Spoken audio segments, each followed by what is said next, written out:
assunto é com Murilo Rocha. E aí, Murilo? Pois é, Lucas, Luciano, ouvinte, eu vou começar participando dessa enquete também, né? Vou dar minha opinião. Eu vou torcer para o Messi. Tô aí com a Cláudia. Sou um fã do Messi. Acho que é o maior jogador dos últimos 30, 40 anos do futebol mundial. Sem dúvida nenhuma, depois do Maradona, nenhum outro jogador jogou tanta bola. Essa coisa de comparação é muito relativa, né? Comparar ele com o Maradona. O que me impressiona do Messi é que a gente assistiu a praticamente todos os jogos dele, né? Desses outros jogadores, não. Do Messi foram televisionados praticamente todos os jogos. O Messi mantém uma regularidade, que são atuações acima da média, em pelo menos 80%, 90% dos jogos. Então, acho que o futebol merece um Messi campeão, a Copa do Mundo merece ter um Messi campeão, mas, por outro lado, eu gosto muito do time da França. Assim, enquanto equipe, eu acho mais forte, inclusive, a seleção francesa, acho favorita. A França acho mais forte, tem um elenco sensacional e também tem um craque, né? Um craque do futuro, ainda promissor, né? Já tem uma Copa do Mundo, já fez muita coisa, o Mbappé, mas só tem 23 anos. Então, são dois craques em momentos diferentes da carreira, né? Um aí no ocaso da sua carreira, o Messi, ocaso, hein? Gastei essa, hein? E o outro é o Mbappé, aí no início de sua carreira. Mas eu acho que o Messi merece essa Copa, vou torcer por ele, mas acho que o caneco vai ficar com a França. Vamos ver, né? Jogo de futebol, quando seu time não está envolvido também, nem o rival direto do seu time está envolvido, no caso, acaba que você, às vezes um episódio ali no meio do jogo muda a sua torcida, né? Às vezes acontece alguma coisa, você acha uma injustiça, um lance, aconteceu alguma coisa ali que você acaba no meio do jogo mudando sua torcida. Então, eu vou curtir o jogo, na verdade, vou ver meio-dia, né? Domingo ao meio-dia. Vai ser um ótimo jogo, eu tenho certeza, e vai ser bom torcer, independentemente de quem ganhe. Mas a gente quer ver, sim, né? Quem gosta de bom futebol, e eu, apesar de atleticano, adoro o bom futebol, gosto do futebol bem jogado, dos grandes craques, e vou torcer pro Messi, tô nessa torcida por ele, mas se eu for fazer uma fezinha, vai ser na França, olha aí. Meio contraditório, mas é assim que eu tô indo pra esse jogo de domingo. Bem, falando aqui de Belo Horizonte, essa decisão importante aí, uma decisão monocrática, né? De um magistrado aí do Tribunal Regional Federal, voltando a paralisar as atividades aí da Tamisa, determinando, né, que não dê andamento ao processo aí nem de licenciamento, né, das atividades aí e início das operações. Mais um revés nesse caso, a toda hora temos uma movimentação diferente nesse caso. Isso é ruim, né? Acho isso bastante ruim, ainda mais decisões monocráticas, mesmo a favor ou contra, né? Acho que tem que se entender o que está acontecendo e tomar uma decisão definitiva sobre este caso. A gente não pode ficar refém aí, cada hora de um magistrado tomar uma decisão para um lado ou para o outro, né? Mas ainda mais, geralmente decisões assim acontecem muito fim de ano, né? Que agora a justiça entra em recesso, apesar de ter sempre lá um magistrado de plantão. Mas esse tipo de decisão, assim, apesar de ser até, vai ao encontro do meu pensamento nesse caso, eu sou contrário à mineração na Serra do Curral, mas mesmo assim, falando do processo como um todo, eu acho ruim essas decisões monocráticas, né? Acho que tem que se formar um consenso aí no pleno e tomar essa decisão, né? No pleno aí da Justiça, no caso a Justiça Federal, que está com essa decisão sobre essa questão da Serra do Curral, tem que se tomar uma decisão a partir do pleno e que seja uma decisão também definitiva. Essa insegurança, essa incerteza é muito ruim. Então, mas foi uma decisão importante dentro desse caso, né? Suspendendo aí mais uma vez as atividades da Tamisa, e agora, como eu disse, a Justiça tem de entrar aí de recesso, né? Tem sempre lá um plantonista, mas enfim, acredito que por agora vamos ficar com essa paralisação aí dessas licenças de operação e de início aí de atividades. Esse é um assunto importante. Outro assunto importante que a gente falou aqui nas manchetes é que ontem entrevistamos aqui o futuro presidente da Câmara, Gabriel Azevedo, sem partido.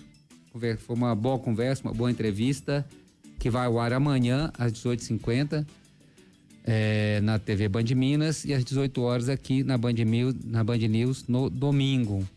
O Gabriel falou de muita coisa aí, né?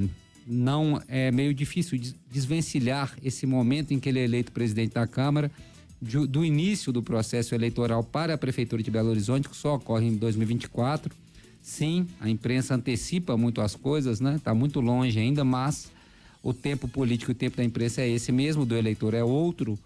Mas, enfim, essa eleição do Gabriel, que é um candidato já anunciado há muitos anos como candidato a prefeito de Belo Horizonte em 24, acaba que antecipa, sim, essa corrida eleitoral, e ele também não esconde isso, apesar de falar, logicamente, que está concentrado nesse momento em presidir a Câmara, que acabou de ser eleito, uma vitória até considerada improvável, e ele foi eleito e falou que quer construir aí uma gestão mais tranquila, com menos brigas com o executivo, né?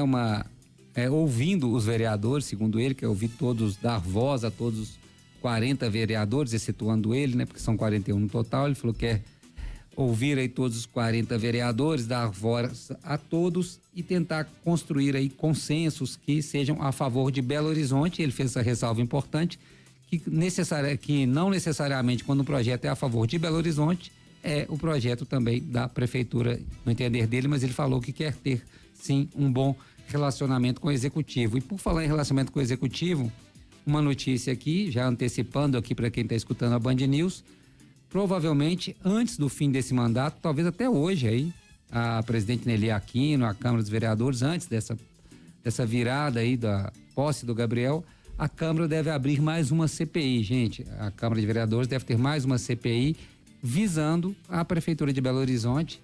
Dessa vez aí o foco deve ser Josué Valadão e o ex-prefeito Alexandre Calil, uso de máquina pública envolvendo obras ali na Lagoa da Pampulha, na região da Pampulha, acusando aí de uso da máquina pública. Deve ser mais uma CPI aberta ainda até o fim do ano. Então, quem acompanha a Band News aí tem essa informação em primeira mão aí, deve ser aberta hoje ou no mais tardar semana que vem, essa CPI visando aí Josué Valadão, Alexandre Calil, acusando de uso da máquina pública. Aí se tem consistência, se não tem, se vai dar em alguma coisa, veremos. Se é apenas uma questão política ainda, né, contra esse grupo do Calil, que saiu derrotado nas eleições, né, mas para tentar inviabilizar esse grupo de qualquer movimento, ou se há substância nessa CPI, veremos. Parece que há dados aí do Ministério Público de Contas que embasam, né, fomentam essa nova CPI, mas isso a gente tem que ver com o desenrolar da comissão, que nem foi instalada ainda, deve ser instalada hoje ou na semana que vem. Vocês podem ficar atentos aí, porque isso vai ocorrer em breve.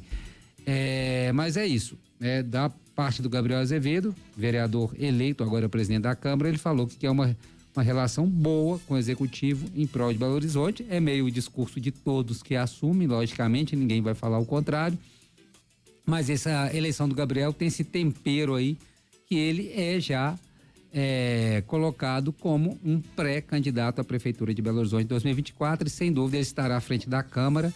Aumenta muito a visibilidade dele e aumenta esse poder dele. O que ele tem que fazer ainda, caso realmente queira, é construir seu nome aí junto à periferia de Belo Horizonte. Ele é um nome hoje muito ligado à região Centro-Sul, mas principalmente também ele tem que ter apoio partidário, né? Vamos lembrar, o Gabriel não tem nenhum partido, o Gabriel é sem partido hoje, ele precisa ter um partido, precisa ser apoiado e financiado para dar andamento a esse plano futuro dele de ser prefeito de Belo Horizonte. No momento, ele foi eleito presidente da Câmara de Vereadores e vai ter ainda uma missão árdua aí nesses próximos 2 anos, porque a gente sabe que a Câmara de Vereadores de BH é um lugar bem peculiar, né, gente? É um ambiente bem peculiar. Às vezes se discute muito pouco a cidade ali e se discute pautas completamente fora da realidade. Essa, inclusive, foi um dos temas da entrevista com o Gabriel, que ele falou que quer fazer que a Câmara vote realmente projetos pertinentes à cidade e abandone algumas das discussões totalmente sem sentido. Às vezes fica se discutindo muito o âmbito federal, né? Questão de presidência da República, isso e aquilo, e se abandona a cidade. Segundo o vereador Gabriel Azevedo, esse é um dos desejos dele, de voltar a pauta da Câmara para Belo Horizonte. Vamos conferir. Lucas, Luciana.